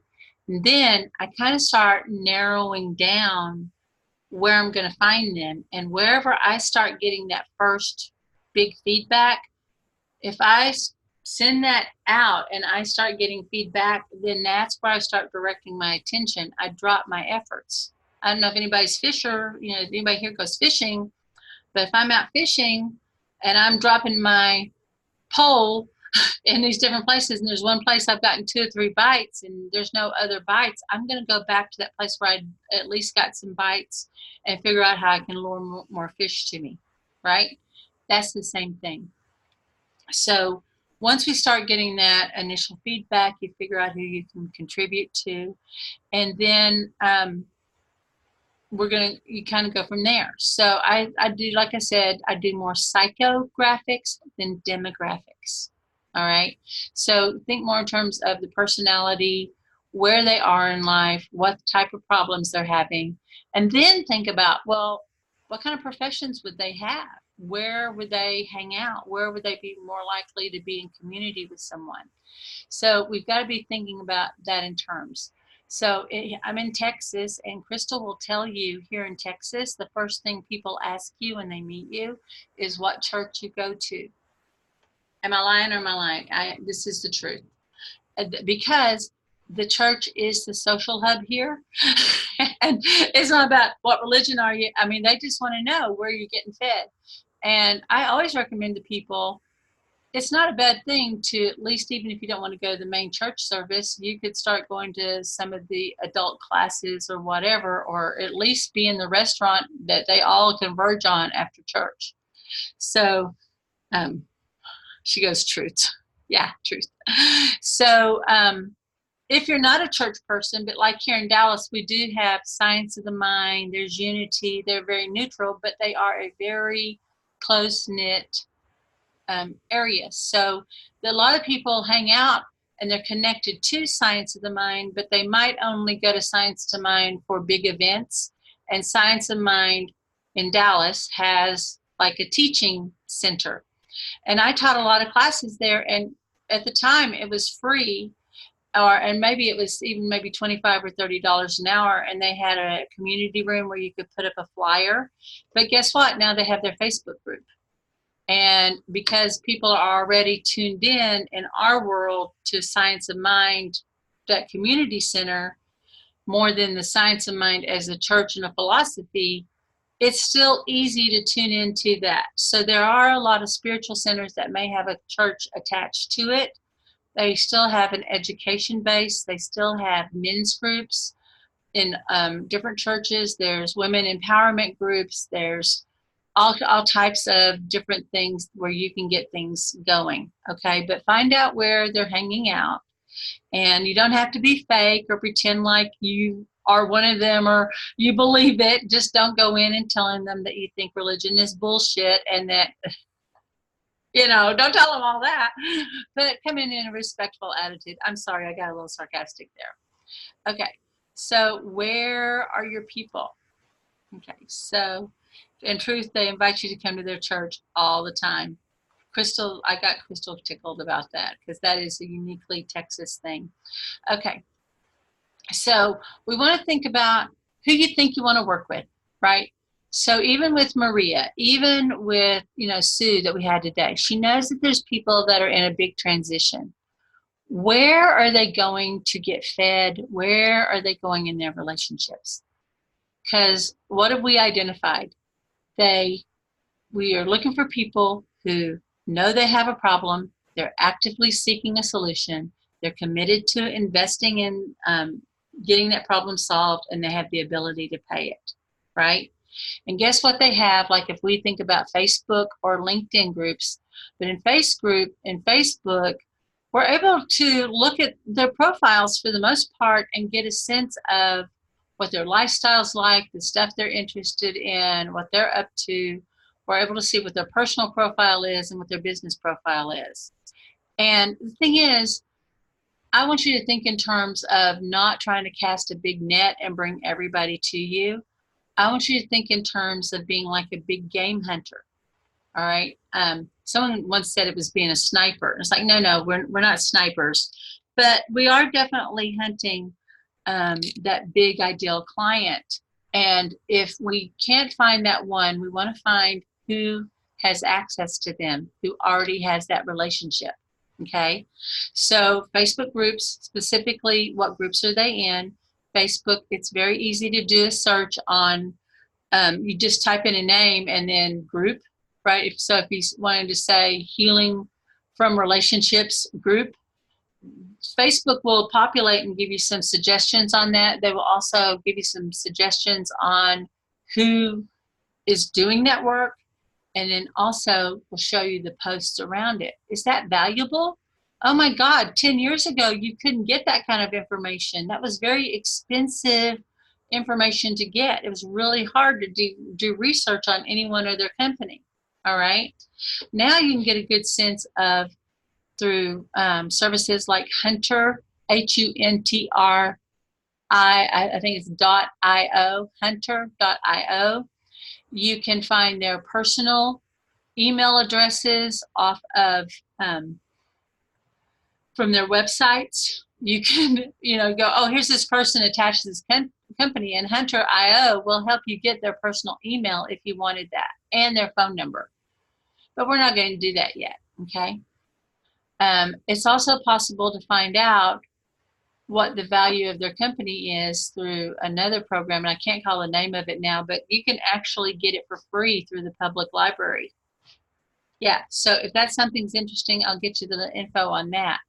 But you can do a lot of research and find out where they are in their company and what their income's like and kind of what their lifestyle's like, and go, yeah, that really looks like somebody that I like. And you're not coming from, that's my people. You actually want to come from this kind of like emotional, hey, I get a hit, I get a good feeling about this. If there's somebody you look at and they make you feel good, that's your clue that that's your right person. So then we want to look at LinkedIn. We're going to be checking profiles and what groups the people are in, and then we want to look at the group and find out who the moderators are. And I'm right here on this page 1.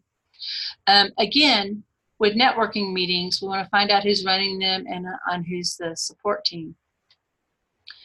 My friend AJ, who's an amazing trainer, actually this is another AJ, I know Anthony, John, and AJ. AJ said that, if you are, let's say you're a hypnotherapist or a healer, and you go to a metaphysical event, there's a whole bunch of other healers and metaphysical types there, and then there's the people who come in and they're interested. Since they don't really understand the difference between someone who's doing quantum touch and Reiki, or the difference between your psychic journeys and another's psychic transformations, they really don't know what those distinctions are or how that speaks to them. The only way they have to compare is they start breaking it down to price. If they don't have a referral, if they don't know how to go, hey, I like that person, or they don't have their own buying criteria set yet, which is part of our job, is to help them establish a buying criteria, by the way. But that's a whole other video. That's a whole another hour. But since they don't know that, and they're just kind of wandering around, and all the booths look the same, guys. I'm sorry, they do. And then I even went up to the company that sold a lot of that stuff, and I walked in and said, this looks exactly like the fairs, except they're selling, like this person, instead of having 1 or 2 Buddhas, they've got their 100 Buddhas for you to pick out to buy that you want to take back and sell to your customers, right? It all looked the same. So the only thing they can really determine on is price and the feeling they have when they see you. That's it. And so that turns you into a commodity. But if you are in a different environment, and you may or may not come in and you'll come in, and when they find out what you are, you will be fascinating to them. And you'll have a way to talk to them about their own experience, because what do people love to talk about? Themselves. So if you can get into a straight business networking group, then you're actually going to be more attractive. And what AJ found was realtors were probably his best people, because they were very committed to their personal growth. And as they hit every income level, then they realized they had a whole new set of beliefs that they had to break through. The other thing is he taught speaking, and he taught them how to really give a great empowering speech. So your big vision is a well thought out concept. Otherwise, it becomes time challenging to have a business that cannot scale one-on-one. Even my grandson is attorney, does not have a scalable business. Yeah. So let's not go cheap. Let's be a high price commodity. Well, right now, my business, what I'm scaling to, but right now, I'm actually dialing back everything. I could teach you all the scaling, but what I'm noticing, what's happening in the people in my world who are like in the circles, and right now I'm talking to them, I'm noticing that what's showing up is a lot of people that they don't know how to even do this one basic piece. And this is a huge overlooked area. And most marketers are talking to A-type personalities, and the people who are more emotionally and intuitive are kind of left behind. So I'm bridging initially a gap here, but and right now this is a baby step class, but this is actually very scalable, right? So the only reason we're saying what is the one-on-one, so that one, you can learn to sell and you can break through your own belief barriers. Two, so you can start generating some money. Once you can fill up your own group, then that's the time to start creating the groups and really scaling. The time that you know when it's time to is when you're consistently making your income goal. And the first level for most people is that $10,000 a month. And then you've got that working as far as it can go. And then you go, okay, now how can I get 10 people into one group paying maybe the same amount or more, right? And then that way you're leveraging your time, but you're still maybe making the same money. But then you can start feeding that group and growing it from that first 10 to 15 to 20 to 40 to 60 to 100. Does that make sense? So we're doing little baby steps right now. Okay, thank you. You're awesome. Okay, great. But yeah, we want to be that high commodity person. So don't just look for everything that says holistic or metaphysical or that type of thing. The other thing I want to say is coaches in general tend to have their own language, and it tends to be a little NLP-y, a little vague. That, again, it's not the way people are thinking about it. People don't think up about, I want to have an powerful and resourceful set of beliefs that break me through to the next level, right? They don't think that way. NLP coach, practitioner, healer types don't either. So you got to get in their head and how they're talking to themselves about their experience. So we've got to actually retrain ourselves to have a more common language. And, I think that's why I've actually got a little more Texas-y, so I can break it down. I can be a little more homegrown and, hey, just practical back fence advice that's actually going to, propel you off into the cosmos. But I realized I need to come back more to my own personality, and then I feel like I have a deep connection with the group. I've been in a room of 20, 30 people, and I can track all of them at once and feel the energy and flow with that. And then I found I could actually have a bigger impact and get greater feedback. And then if I need to serve someone one-on-one, I can serve them actually with greater integrity. All right, so networking meetings. I got 2 pro tips for you. One, associations outside of your niche can get better results because you will be a unique person in their world. So a weird association that actually might get you a lot of help that you might not think about, it's actually someone you said, well, I'm looking for a virtual assistant. We started out talking about that, right? Who do virtual assistants serve? Coaches, people with groups, people who want to scale their business. So what would it be like? How could you serve a group of virtual assistants who maybe are starting their business, they're focused on growing their business, and then they're coming up against their own beliefs, right? So we tend to think in those higher level positions and jobs But forget that at every position, there is somebody who is leading a group doing that, okay? So think of associations outside of your niches that can get better results because you'll be a unique person in the world. And then two, if you're attending meetups, you can finally usually see who you RSVPs there. And so you can look on their profile, see who they are, and you go, that looks like an interesting person. I want to make sure that I meet. Well, we know that a lot of people don't make it to the meetup meeting, but you can privately message someone. Said, hey, I saw, we're both in this group. I saw that you were coming to the meeting. I'd love to have a chance to meet you and find out what you're up to. And they might go, oh, well, it turns out I can't go. There's stuff going on. Well, great. Would you have about 10 minutes that we could talk? Yeah, we could do that. Fantastic. Here's my calendar link. Let's set up a time. Let's make it real. And I have some time tomorrow, or would the next day be better? Boom. And that, going through those meetup profiles, totally overlooked. The same thing with, they're just these different associations. Sometimes you can see who's RSVP'd through the Facebook page or through their Eventbrite page or whatever. So that is a really great way to target people. That way you don't just wind up at a networking meeting and start wandering around. You also want to actively be connecting with whoever is running the meetings and finding out what they're up to. And hey, how can you help out? Because this looks like a great concept. One time we got a really nice speaking gig because we helped somebody pick up the chair or set out the chairs before a meeting. You never know, right? So be of service.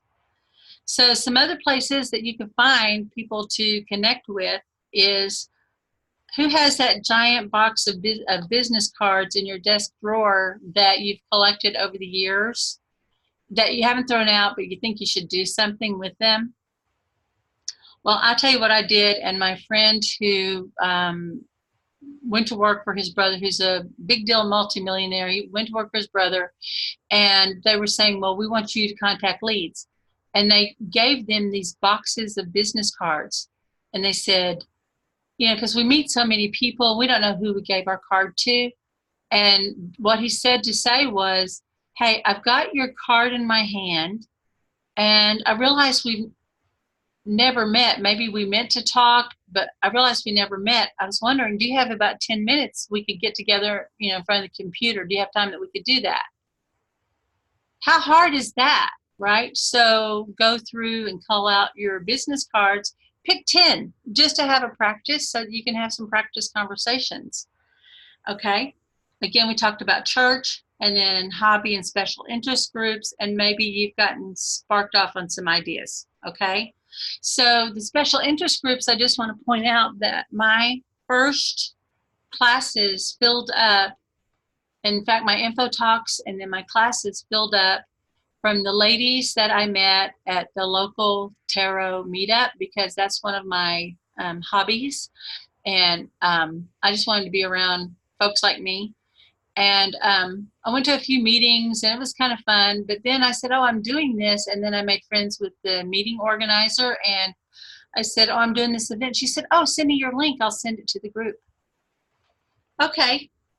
And I felt, like I said, I filled up my classes, doing something I loved anyway, making friends, connecting with the leader.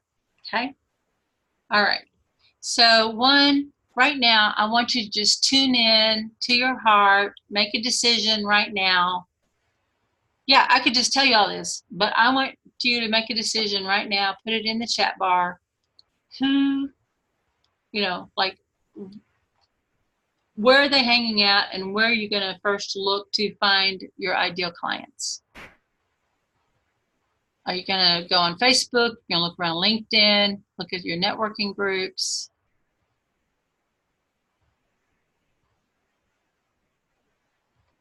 I'm going to take a little sip.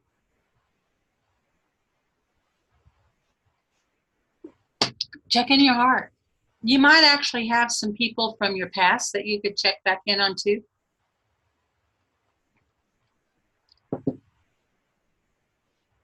Did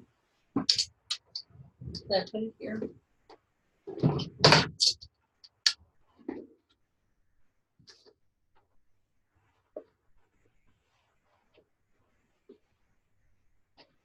had a great big marker and I'm afraid of where it might be. No, I'm not going to teach that right now. Okay. I got excited. I was going to go off on another tangent. Okay. So Crystal says LinkedIn networking groups, referrals from other coaches. Of those, tune into your intuition. Which one of those kind of light up for you or feel like it should be the right one for you?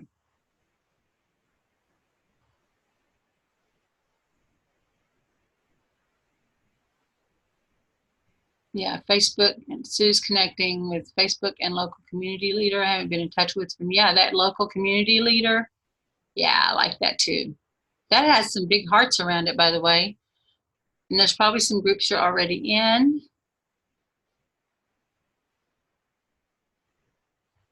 All right. Good. All right, so now we have a good idea. We have our working avatar, and now we have an idea of where we're going to reach out. And then when you think about it, how do you plan on connecting with your prospect or possible referral partner like the first time? Like, would it be like Facebook Messenger or LinkedIn Messenger?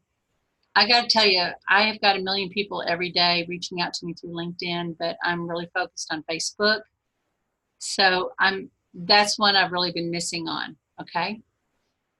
Sending messages through Twitter. I listen to a lot of podcasts, and every person who's like that high performing person, they said it's easier to get that direct message to someone through Twitter. So you might look at those. Emails is a way to go.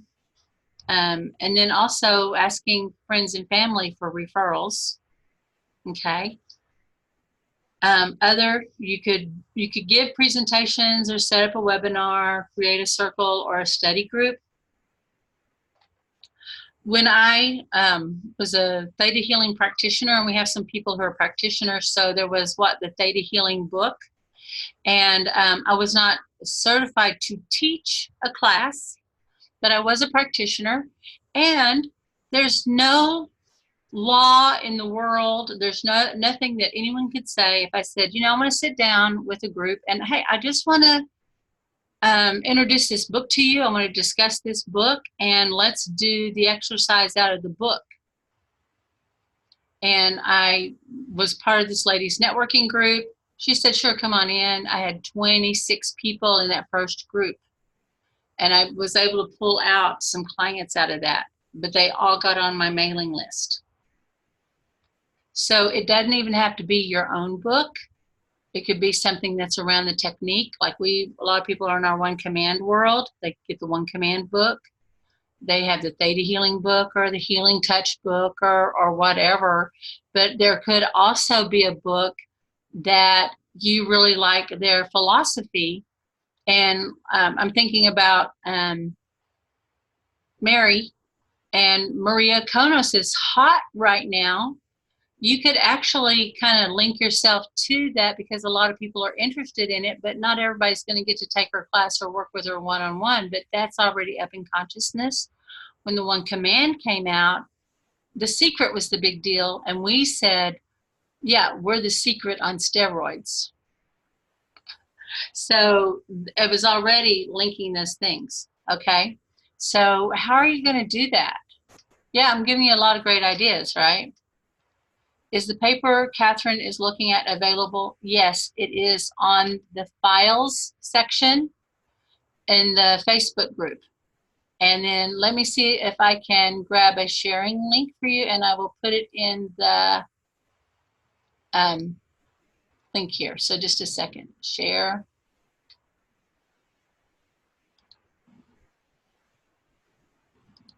I'm going to post it here in the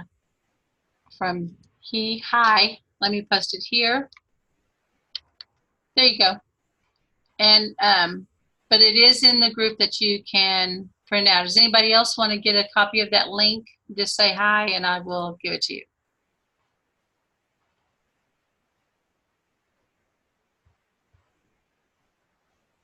Alrighty. For some reason, it's only letting me do private chats. I don't know why. I'm very sorry. But if you want to get the link, I will be happy to give it to you. Okay. All right, so is this making sense? Is this valuable so far? Okay. Valuable, yes, good, good. And you know, I'm giving ideas, but I don't want to bog you down. What the idea is to where you go, huh? I could do that. I heard of that before. Yeah, I could see myself doing that, right? So now we've got our working avatar, who we want to work with. We've kind of got the way. How do we want to outreach? And then I even gave some other suggestions on how to reach out to the group leaders or how to get people engaging with you through like Reddit or even Facebook or LinkedIn. Okay. Yeah, the G. Yeah, thank you, Maria. We can just keep it coming. Okay. So now let me give you a way to think about this. And this is my friend Anthony John Amex, fantastic guy. And he actually did this process with me.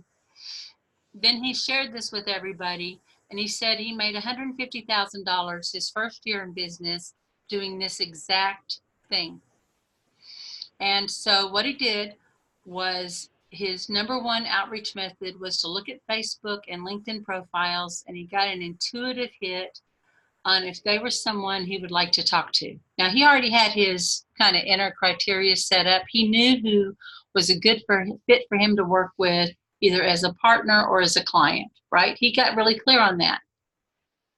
Then he would send a message kind of like this, like, hey, I saw your profile and checked out your site and I love what you're doing. And he might mention a specific article or a program that they're sharing. He says, I'm a social media marketing expert and I'm just connecting with folks like you because I'm building my referral network. So I'm okay with referral network. He's not contacting me to sell to me. I love helping and connecting with people. He likes that. I'm trying to build my business. He might know of somebody. So that doesn't feel cheesy, and that feels real, and that feels in line with how I think about doing stuff, right? Okay, sure.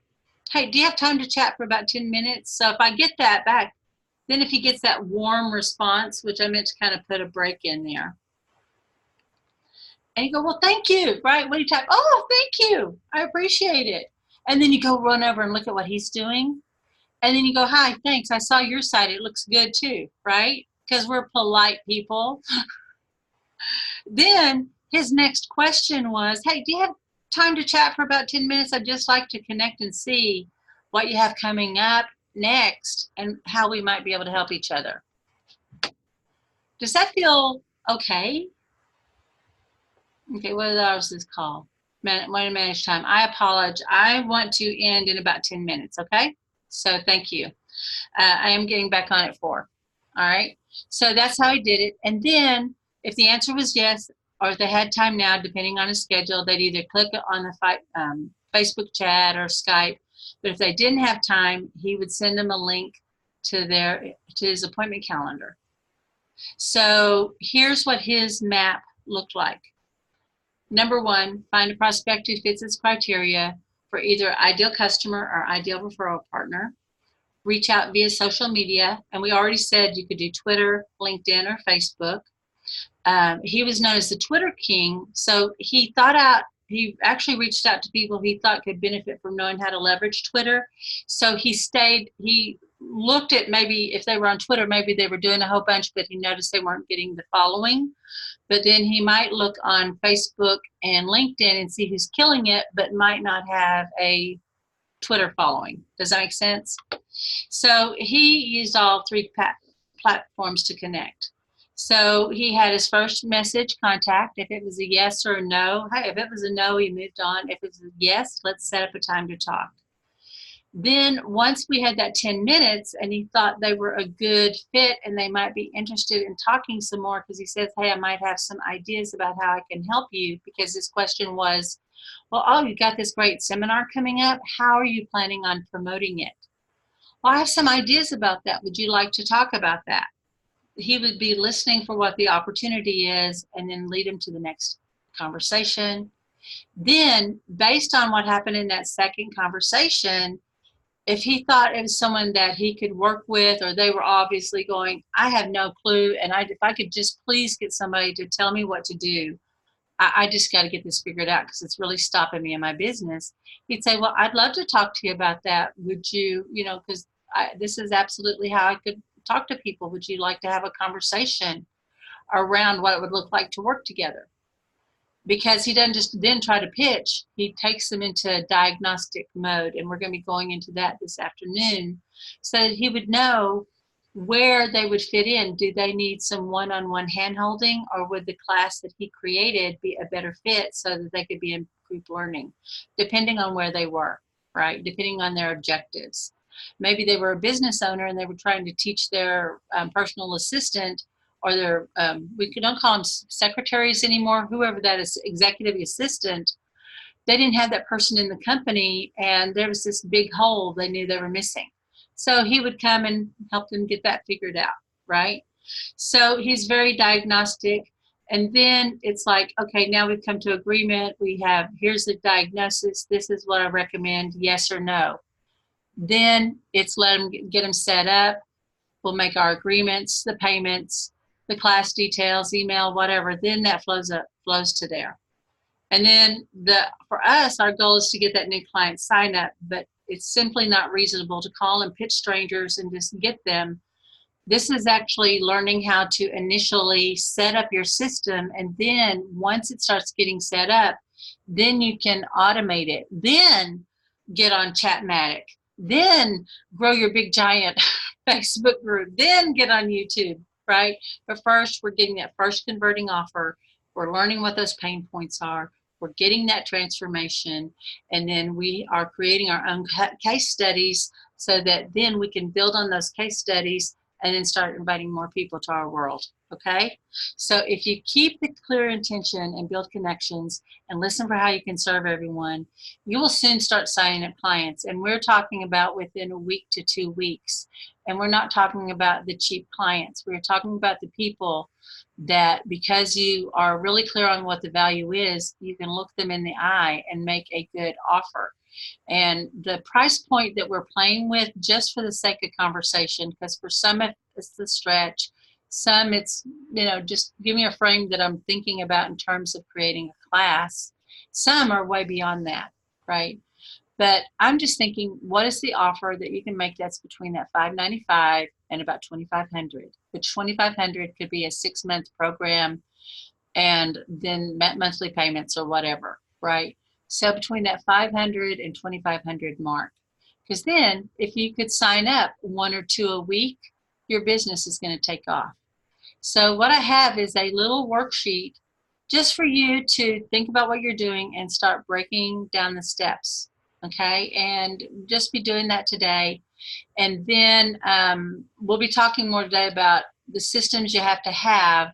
Like I said, there's 4, but there's actually 6. I'm going to do a post on this, and then I'm going to give you suggestions on how to take care of each one of these, okay? And can I be transparent? I think I've told y'all at the beginning of the week, we're going to teach all this, and then by the end of the week, if it looks like we could work together, what that next level is. But I needed to go through this with you this week so I would know what the next thing is for you that you need in order to break through your own resistance and get the results that you want. And I have one of 2 things I'm going to be offering, and I'll be talking about that in the morning, okay? So get through here. I'm going to do a blog post, and then this afternoon we are going to be talking about the 9-box framework. And guys, you want to get on this call, because the first time I did this, I initially sold that day, I want to say, I got a check for $3,500 that day, but I wound up eventually selling $10,000 worth as a result of the conversations I had in this first day. So you want to know how to do this technique in having conversations with people, okay? So I think this is plenty for now. I thank you so much for coming back and hanging with me. Be sure and post your questions in the chat, and I will be checking in on these. Heather, thanks so much for joining us. Maria, thank you for your incredible feedback and your enthusiasm. Thank you, Crystal, for sharing your gifts with the group and all your feedback and being transparent. And thank you, Sue, for all your support and the space you're holding for all of us. And Lauren, let's all just give a big thanks to Lauren, who's keeping an eye on all of us, that we're all staying online. So, okay, we're going to be doing Zoom again. I will post the link. And so what I figured out is I need to be on first, and then everybody can come on after. So there was some little collision happening yesterday, and it did have to do with the internet connection. So I'll make sure that I'm on, and then I have the invite link from the call posted. Okay, so it'll be 4 p.m. Central Time. Okay, all right. Mwah! Big hugs. Thank you all. We will see you soon.